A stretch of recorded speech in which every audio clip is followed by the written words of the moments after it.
مینوالو معظم خان لاله راسره ناستی دی او د دې نه د دې خاورې په سیاسي تاریخ په ادب باندې د دې خوندورې ځینې تاریخي خبرې هم اورو.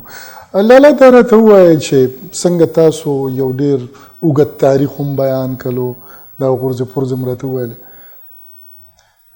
دونه لوی سیاسي شخصیاتو، علمي فکري شخصیاتو د هغه وخت نه مبارزه را نقطې ده، په زرګاو خلکو پکې خپل ژوند د لاسه ورکړلو. زه به د بابړې طرف ته هغه وکړم، اشاره وکړم. جیلونه پکې ستاسو غوندې مشرانو وخوړل، ځوانۍ پکې د خلکو لاړې. د دې حاصل څه شو په نن دور کې؟ که موږ ګورو، موږ ته ویل کېږي چې د صوبې نوم هم درله وګټلو، پلانې ترمیم مو درله راوړلو. خو زه باور وکړئ چې زه که د خپل چاپېرچل یو غریب ته ګورم، نو که د هغه پلار پرون په رزق پسې لالانده و، نو د هغه بچي هم نن په رزق پسې لالانده دي. زمونږ د پښتنو په عملي ژوند کې هغه بدلون رانغه. فراق صاحب، د ټول نه لویه بدبختي خو زمونږ دغه ده. یو خو زمونږ دا خاوره چې ده، د دې جغرافیایي تشکیل خدای پاک داسې کړی دی چې مونږ ټول عمر د زورورو قامونو، د زورورو ملکونو د سوري د لاندې ژوند تېروو، او د هغوی ضرورت دی دې خاورې ته. نو هغوی په دې خاوره باندې د خپلې مرضۍ خلک په اقتدار کې ساتل غواړي. او دغه زموږ د ټولو نه لویه بدبختي ده چې د هغوی د مرضۍ خلک هغه که قامي خلک وي، نو هم د هغوی په مرضۍ باندې به ژوند تېروي. هغوی که ورله واګې ورم کي، حکومتي واکمن یې کي، خو که د هغوی مرضي نه وي، نو هېڅ قسمه تبدیلي په دې خاوره کې نشي راتلی. او تاسو وګورئ، د عوامي نیشنل پارټۍ دور په دې کې راغی، د آی جی آی راغی، تقریبا ټول پښتانه دي، که اکرم دوراني وزیر اعلی دی، پارټۍ به بدلې وي، هر څوک دی، خلک د دې خاورې بچي دي، ټول د دې خاورې بچي دي. خو د دې نه به موږ انکار نه کوو چې په تعلیمي حواله باندې څه تبدیلی راغلي دي. هغه که د وخت ضرورتو راوستي دي، او که هغوی د ځان دپاره یو دغه جوړو، یو فورم جوړو. لاله، خو ستاسو غوندې یا د اسفندیار خان غوندې یا د شیرپاو خان غوندې د خانانو بچو یا د لوی طبقې بچو ته به دغه تبدیلی وي. نن خو هم د لاندې طبقې بچي هم په دغه شوبه بازار کې په مستریخانو کې په رزق ګټلو پسې مجبور دي. فراق صاحب، په سرکاري سکولونو کې چې کم تعلیم ورکړی کېږي، د هغې نه یو کلرک هم په مشکله وتی شي.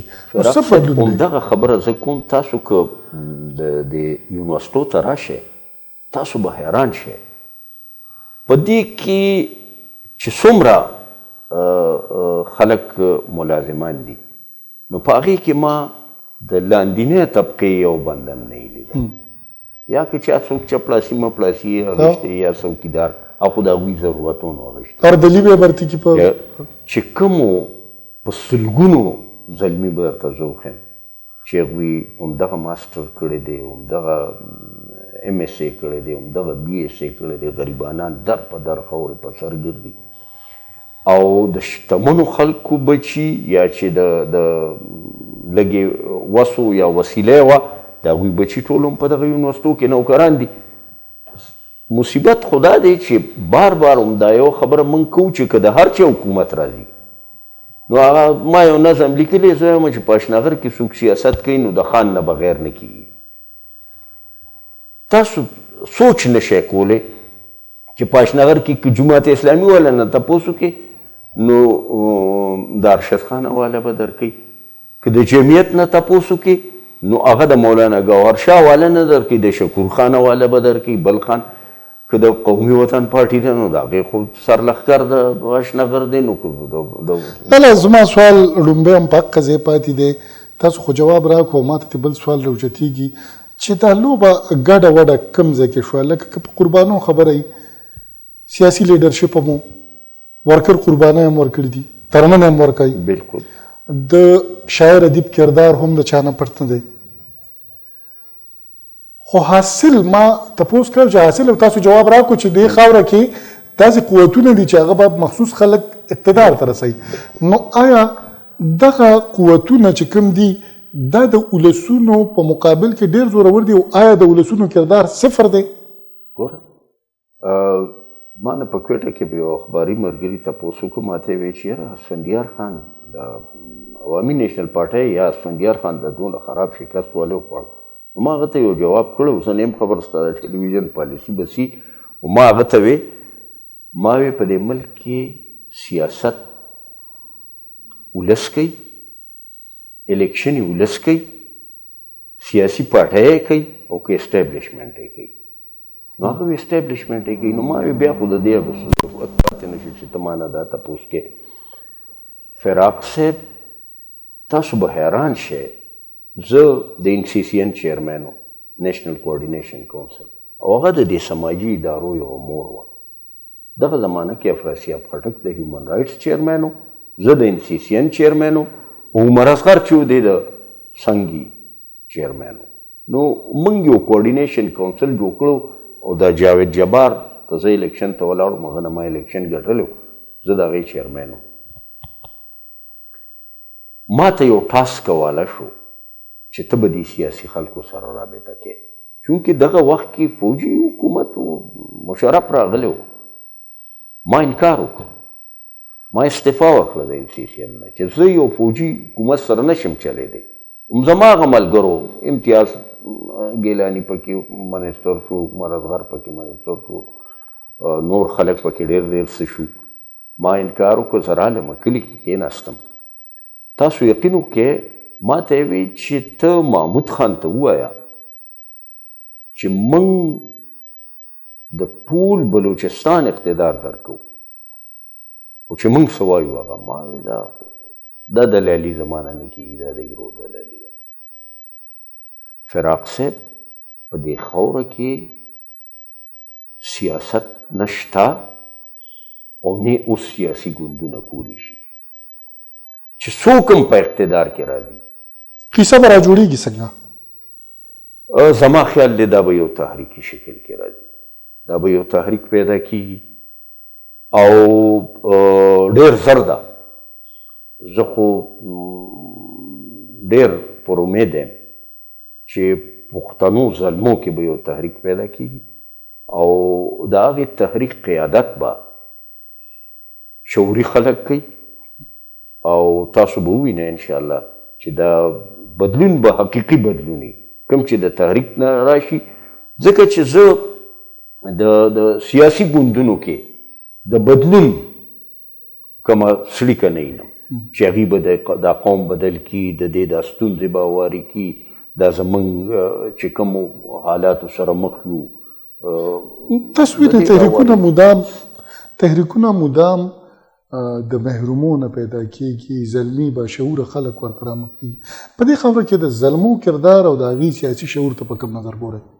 ګوره داسې ده چې سره د دې چې زمونږ په دې وخت کې مونږ چې دا کومه د ارتقا سیلۍ رالوتې ده، دې زما د نوي زلمي نه هر څه ډېرې مونږ د ډېر خرابو حالاتو سره. پرګلاله مونږ بخښنه غواړم د زلمو خبره کوو، که پیغلې مونږ ویني نو هغه به وایي چې اړول مونږ پکې شماریم نه، پیغلې او زلمي به یاد کړو.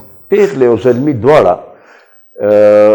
نو هغوی زه کله نه کله دا د موبایل ته چې ګورم او دا سوشل میډیا کې د دې خلکو د یو بل سره دا پروګرامونو دا څه او دا څه، نو کله نه کله او سلام بیلم چیرې دا به څه کېږي. خو بیا چې د دې اوس د بعضې زلمو کې چې کوم شعوري بیداري را پیدا شوې ده او هغوی محسوسوي چې یاره دا قوم د کومو حالاتو سره مخ دی، د شر نه، د دې ارتقا، د دې توندې سیلۍ نه، دا چې کوم یورپ د خپل ځان دپاره د اسانتیاګانو دپاره ژوند اسان کړو او زما ژوند یې په عذاب کې واچو، نو زما خیال دی چې اوس څه هلې ځلې شروع دي او په مختلفو شکلونو کې زینم چې خلک لګیا دي، خاص کر په افغانستان کې فراق صاحب نو ظلمو، که په سماجي والو ورته وی که په ادبي والو ورته وی، ته یقین وکړه چې هلته یو عجیبه دور راغلی. تاسو هغه ولاله د دې وخت سره دا له هغه وایي که نه چې د خدای په لوی کرم به کېږي او په عقل ګرانه د زما د اشنا مینه یا د جانان مینه، نو تاسو ته خو به ښکاري او خدای دې وکړي چې زموږ د دې قام هره پیغله هر زلمی خپلې ذمه دارۍ وپېژني، د خپل قام د بدې ورځې احساس ورته وشي، په خپله خاوره کې دغه روانه بین الاقوامي لوبه باندې پوه شي، په سیاستونو پوه شي، او په دې کې یقینا چې د زلمو ډیر مهم کردار دی. زړه مې غواړي لاله چې نور هم در سره ډېرې خبرې وکړو، خو د پروګرام وخت نوره اجازه نه راکوي. نو مینوالو بلې هفتې ته به درته د یو بل دروند میلمه سره بیا حاضرېږم، تر هغې مو په لوی الله سپارم.